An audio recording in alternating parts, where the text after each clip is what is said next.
कोल्हापूरचे पळपुटे खासदार संजयजी मंडलिक यांनी आज पवार साहेबांवर टीका केलेली आहे. जे मुळात गद्दार आहेत, बापदादांच्या पुण्याईवर काही काम न करता मागची 10 वर्ष मतदारसंघावर निवडून आले, त्यांनी अशा प्रकारची भाषा करणं हे एकूणच बालिशपणाचं आहे आणि एकूण बावळटपणाचं सुद्धा लक्षण आहे.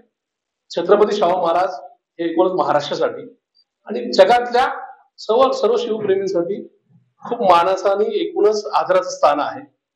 छत्रपती शाहू महाराजांनी निवडणूक लढवावी का नाही लढवावी हा त्यांचा वैयक्तिक निर्णय आहे.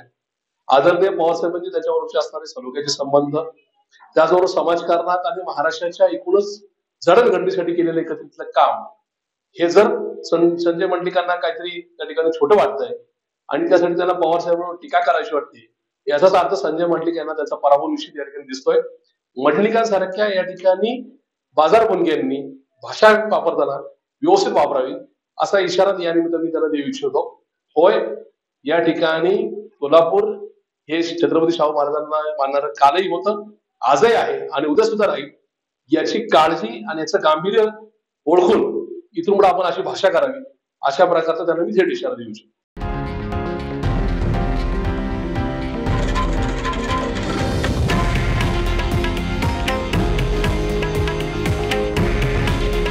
हे आहे देशातील नंबर 1 न्यूज नेटवर्क आणि आपण पाहत आहात TV9 मराठी. काळजी तुमची, हित महाराष्ट्राचं.